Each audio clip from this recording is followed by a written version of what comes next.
All right, everyone, welcome back into another NBA DFS video. Going to be breaking down the Monday slate. Let's go ahead and get into it.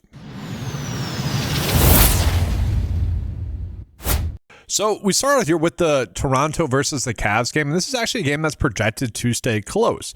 We do know that RJ Barrett is going to be out in this game. Jakob Poeltl is also currently questionable here in this game.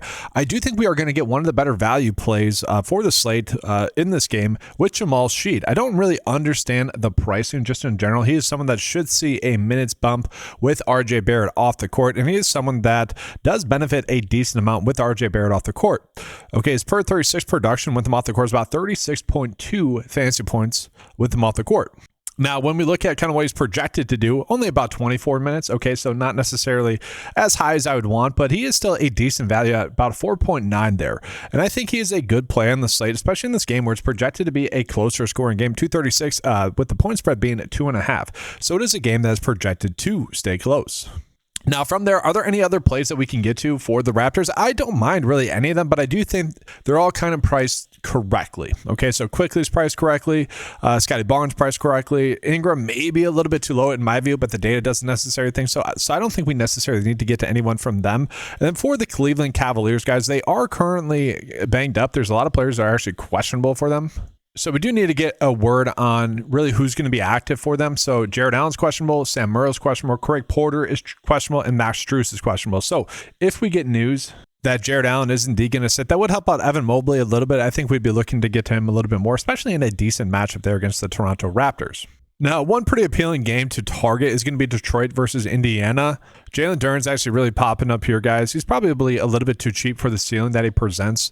He could easily get to 50 plus DFS points here in this matchup against Indiana, which is something they did earlier on in the season, like just 3 games ago. So I do think this is a spot where we do want to use Jalen Duren if we can get there.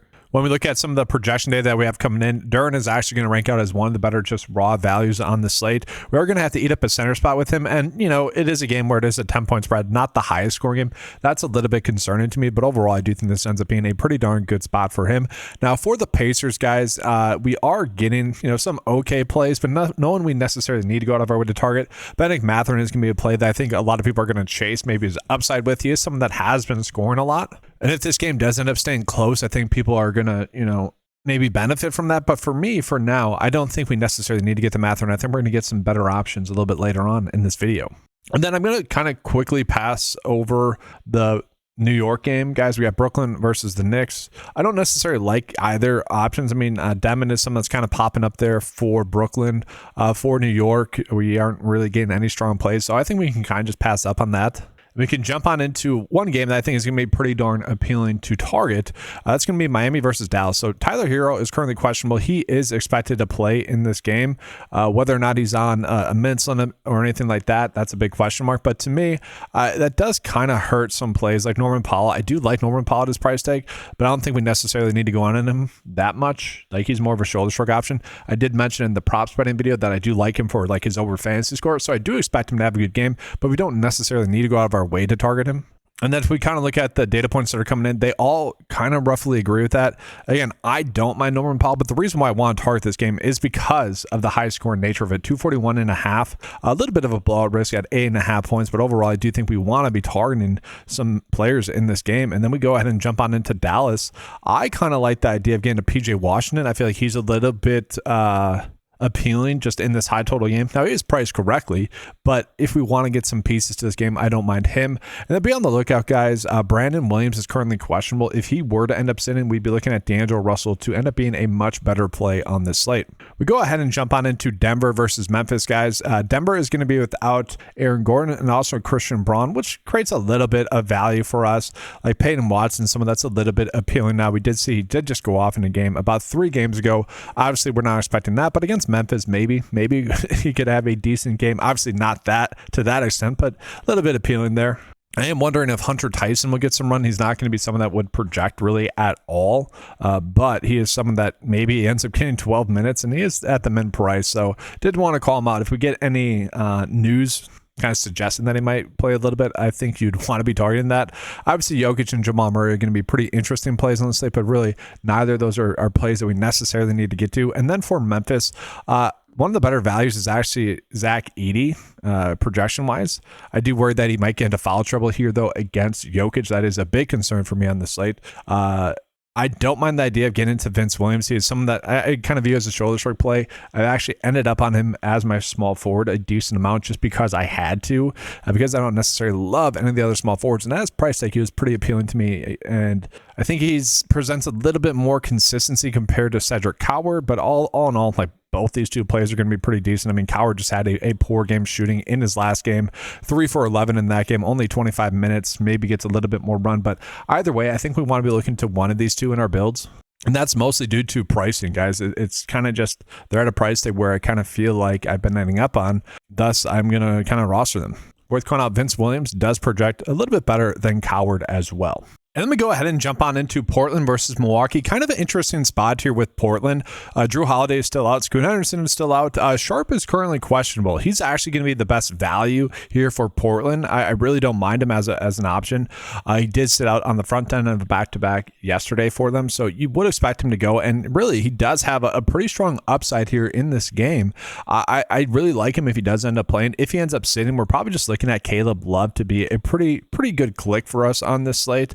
So just be on the lookout for that news. If Sharp ends up saying that Jeremy Grant would also be an appealing play. This game is projected to stay close, so we do like that. For Milwaukee, guys, it is tough to click on Ryan Rollins at 8K, but he actually projects to be someone that could 5X here on the slate. 2 games in a row now, he's really went off, and against Portland, you would expect him to still continue to play well.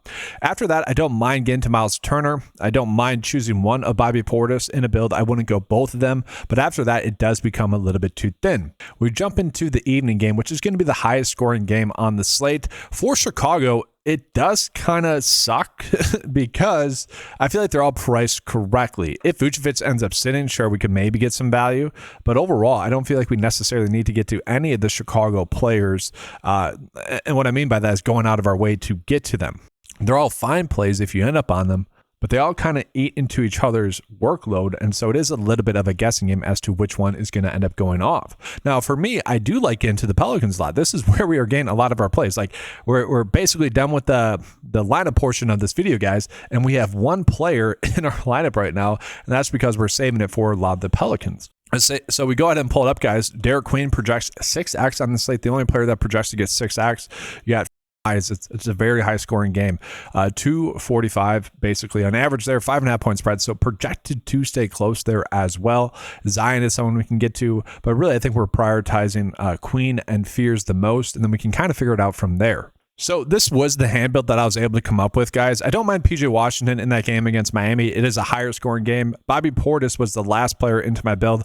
I did not like that, full disclosure. I probably would be looking to adjust that. Maybe we get off of Mathurin, who I do think is going to be chalky. It's not like I necessarily need to get off of him, but I guess I wouldn't mind that. But like I said, the forward spot is a little bit difficult, and so I do hope we get some players out so I can kind of adjust my lineups a little bit more. But with that, that's kind of enough of my thoughts. Let's just go ahead and see what the 9-to-5 lineup builder is projecting as some of the top builds on the slate right now. So we're going to do a min value of 4, and then we're just going to click run here and see how many lineups, or see the amount of fantasy points the top lineup is projected to get. And so here we go, guys. The top projected lineup is currently Fears, Sharp, Watson, Zion, Gafford, Quickly, Vince Williams, and Derek Quinn. Don't mind that. We are seeing kind of a lot of the plays are pretty darn spread out. Actually, let's take a peek at the ownership here. Derek Quinn and then Demon. So this is a good example of the lack of, like, I would say, elite plays that we have on the slate. Demon and Queen are the only players over 50% owned right now, which this is going off of making the top line as possible. So it is a pretty spread out slate as it currently sits right now. But that's going to do it for this video, guys. I appreciate you being here. Make sure to leave a like on the video and subscribe to the channel. That does help out a bunch. I am trying to get this DFS channel going. So, any support we can get, I would appreciate that. Thank you guys for watching. Good luck. And as always, let's keep cashing.